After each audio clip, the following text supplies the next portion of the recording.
Well, this is it, the day we've been dreading. We can't put it off any longer. We've got to go and do the UB130. Just waiting for Shifty, and here he is now.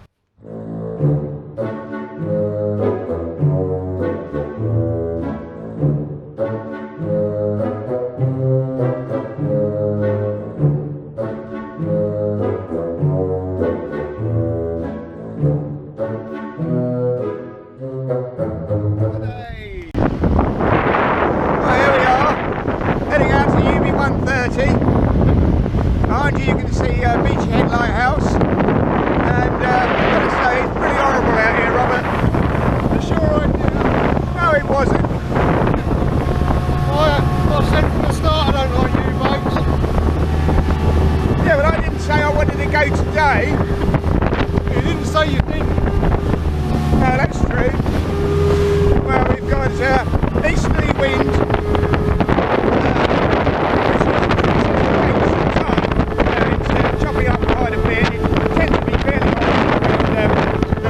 Anyway. Oh, got the Beachy Head race as well. Yeah. Not going to be pleasant, but hopefully when the tide drops off, it'll calm down a bit. Meanwhile, I've got to put up with Robert's driving. Screaming, we want to go faster.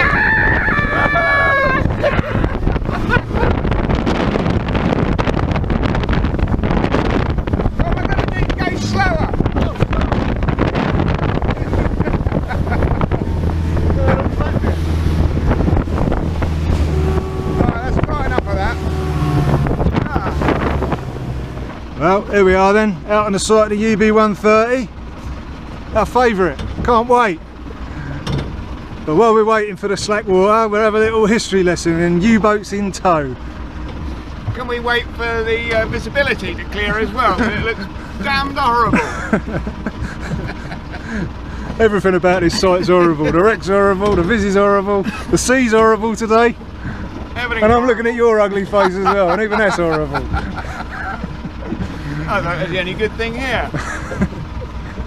Right, well, there's 4 U-boats lost locally. You had 118, which I'd say lost locally, lost from tow. They were being towed to the scrapyard, etc., and broke their tow, and then they were lost. You have got the 118 that was lost on Hastings Beach. That was later, they opened it up as a sort of a museum, but some people got gas from the battery fumes and died. Later they broke it up, and then they had the actual gun on show on the sea front, but to remind people of the war, so they actually scrapped that as well eventually. Then we have, coming back this way, we have the Holland 5, which is off of St Leonard's, somewhere around about 6 miles due south. That was a prototype for the Royal Navy submarine.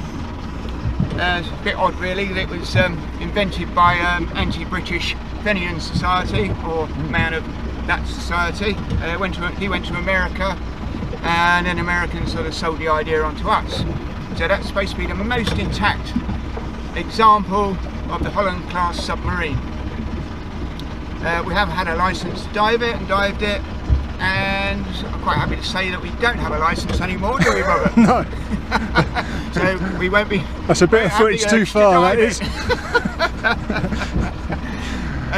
Then coming back this way, we've got the 121, which washed up under Bailey's Brow, which is, as you look at the Seven Sisters, it is the second one in from the right, and that washed up. And that washed up next to the Ushler. Yeah, they were both scrapped and winched up over a cliff. And then we have this particular nice example of UB3 class submarine, World War I. And but we will be diving today. I'm not sure you're going to get any very good footage from Robert today, but hopefully it won't be too murky down the bottom. The club raised a deck gun from it. It's 105mm. We'll be talking to, listening to Roger later, talking about raising of the gun. I was part of that group, and it's probably our fault mine and Keith Ward actually. He sent us down and he said the visibility isn't better than 4 metres. Abort mission. Well, it's somewhere around about 1.5 to 2 metres. But it came up all the same. Yeah, that's all I can say really. Apart from the last time I dived it was a bit weird. Oh, was that your buddy? Yeah, I don't normally do buddy diving. Ah, you'll find out why next. It's a terrible buddy. Yeah, he had a small problem, but yeah, his lift has held a tail, I'm glad to say. Made a full recovery, but I think must have had a bit of an equipment failure and ended up sort of ingesting a bit of seawater. But he got airlifted and yeah, he's all good. That was quite some time ago, by the way. But his equipment's down there somewhere, so if I find it today I might give it a tweak, see whether it's turned on or not. I think we're all interested to know.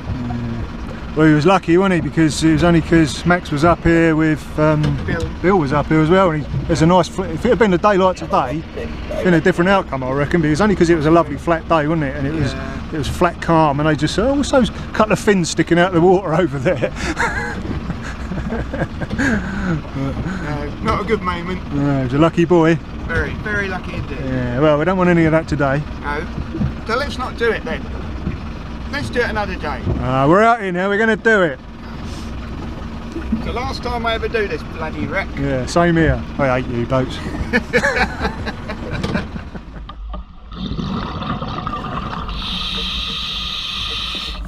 Well, here we go then. We're just coming up to probably the only real interesting part of this wreck. That's this hatchway. You can get inside there. Not for me though. It's a bit narrow and there's all sorts of things to hook you up.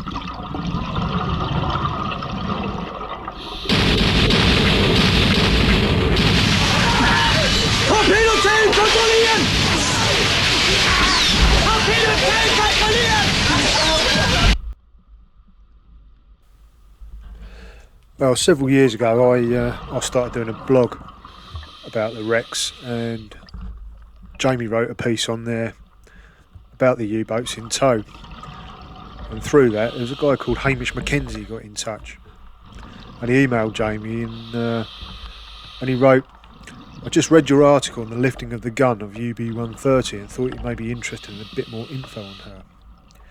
In 1977 or 78 the forward section of her was blown up.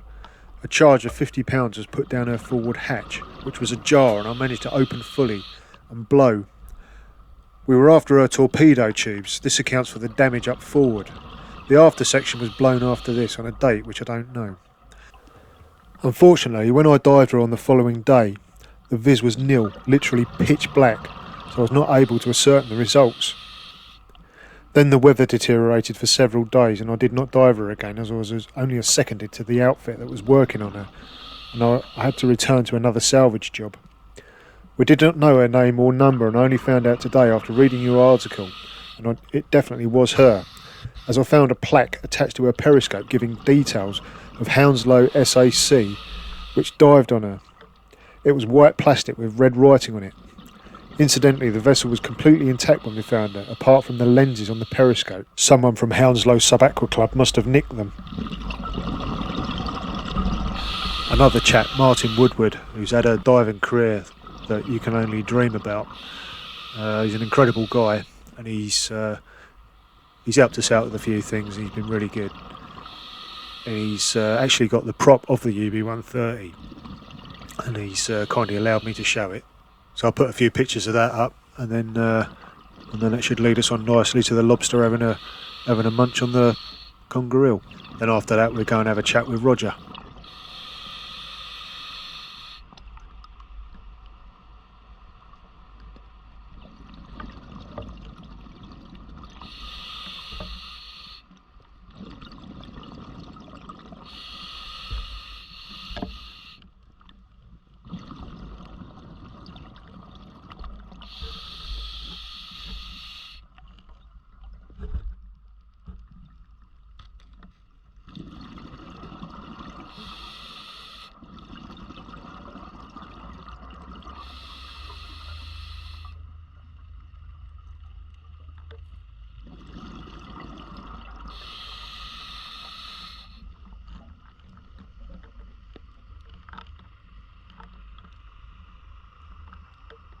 Okay, so we're back again with Roger for the UB130. The UB130, yes. Yeah, quite an interesting dive in various bits and pieces.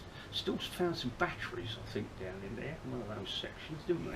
Yeah. One of the holes down there. But in the end, found a couple of wheels on an assembly, and when we stood back from it, it was the actual deck gun that had fallen off. It was laying up the side of it with the periscope collapsed across it.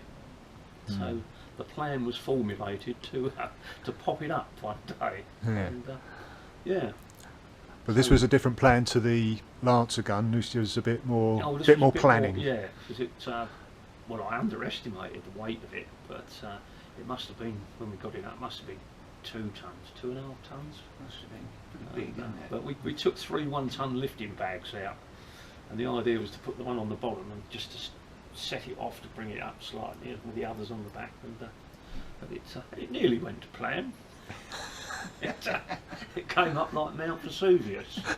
It jumped about 10 feet in the air and then came down again. Well, we tied a buoy on it just in case it did go down again, but it stayed on the bags, and so we towed it back in. And yeah, things didn't go quite to plan. We got it in at high tide and let the tide drop, and I had a word with a local scrap dealer to bring his lorry round with a high ab on it. And of course it was only, I think, 1.5 tons high ab. And he put it on there and it blew all the rams out of that high ab. Oh, you was popular then. So there it was, stuck on the slipway. And in the end, New Haven Marina showed us mercy, and they lifted it out with the yacht lift, right, and bunged it into the car park. And, so it sat there for a while, and then going to need a bigger lorry.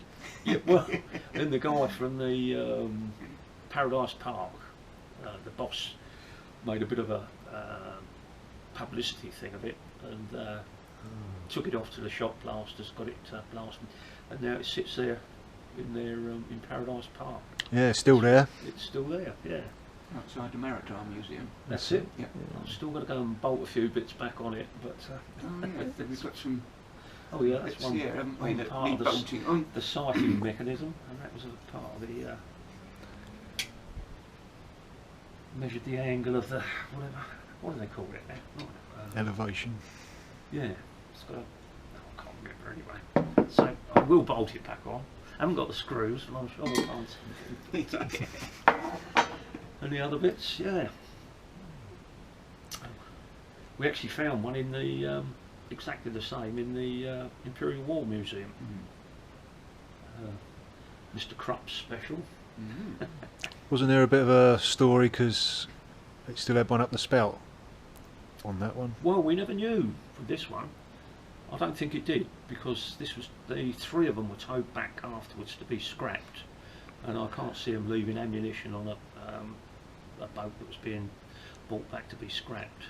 Yeah. But the police had a look at it anyway, didn't they? well, the one interesting thing on it was the Labour Party conference was it got put outside Paradise Park, and then the Labour Party conference was on I think 2 or 3 years later, and the police did an armed raid on it because we hadn't got a deactivation certificate for it. Oh, yeah. the guy, he was a lovely man, Peter, who ran it. Oh, yeah, wasn't He was a ex-police sergeant, so everything was done totally correctly. I'd salvaged it properly. I'd got a droid number for it and everything, and I sold it to the museum for £1 in the end. And, so we'd done everything legally, we thought. But you know, Peter, I think he lived to a good old age. I think he made 100, didn't he? Yeah, he made 100, I think. Yeah, Yeah, but he was a lovely man, wasn't he? We met him. So. Yes, so that was that one. It's still down there now. So if you want to pop down and have a look at it, 105 centimetre.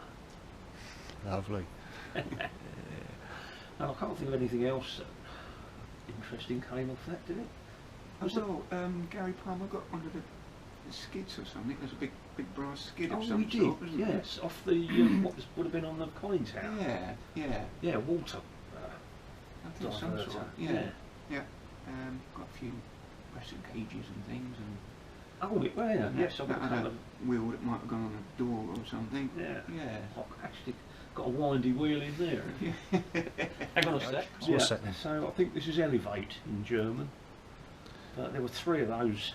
That's obviously got to be bolted back on. But some of their stuff was good, but they used steel nuts and bolts to hold everything on, and that was steel as well. So they just rusted it off. But, Yeah, they probably thought the war would be over fairly quick, didn't they? By Christmas. No, I remember when you sent me and Keith Ward down. We had our instructions where to tie off, ready for the lifting bags. And you said if it's any less than 4 metres visibility, we'll pull the plug. When you get down there, you can see about a metre, metre and a half at the most. And I saw Keith tying off, and I thought, well, if he's doing it, I'll tie mine off as well. And got all the bags ready, and then down come the cylinders and all that. And the way it went. We didn't lose any kit, which was unbelievable. All the bags were filled up and everything, and all the cylinders came back up. But I was there when it broke free, and the plan was to bring it up gently, and then try and free it from the periscope, and then and of course it just broke away. I swam off, thinking I was going outwards, and swam straight into the hull. All I could hear was this creaking as it was going, and then it went. Yeah, didn't have a night do a somersault or something as it went up. You want to get out of the area, you just know if it's coming back down again, do you? It was going to be a controlled lift. It was an out of control lift. Broke. That was it. Well, you couldn't see what you're doing, could you? That was really. a problem. No, it all went very well. Everyone was clear in case it did come back down again. Excellent. And then you towed it back, didn't you? Towed it back with the rib. Tow it with? Back with a club with the boat, rib. wasn't it? Yeah, that took quite a long time, didn't it? 2 or 3 hours to tow it back.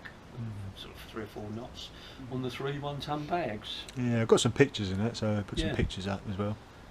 Yeah. Excellent stuff. A good day. You did the Clogmore as well. You used to do that quite a bit, didn't you? Yeah. You don't ever remember? Never found anything exciting on it. But, no. Did you find anything on it?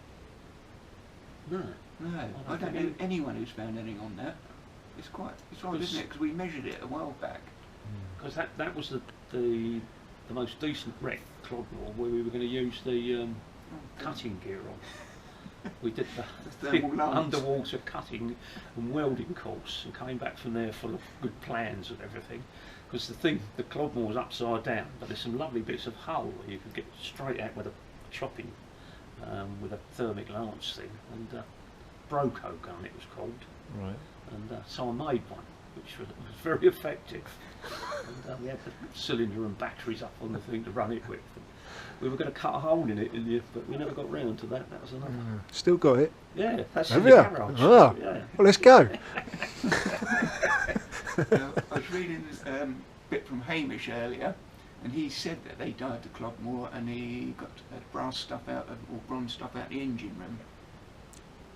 Well, you had that crack, didn't you? In the back of the split between the well, it's split between the boiler and the engine, isn't That's it.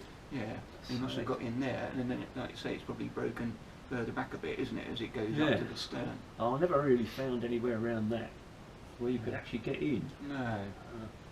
There was nowhere. And then what we thought was the bow was quite a way off it in the front. Yes, so you can just follow the hull over, just out the sand, Yeah. and then you get all the chain and the big anchor still in the fluke. Yeah. Yeah. It was never a really exciting dive, but No. No, it hasn't got any better. That's why I used to have it, oh no, not the Clogmore on the GPS. Oh, wasn't not, it? no, not the Evan Clogmore alarm on it.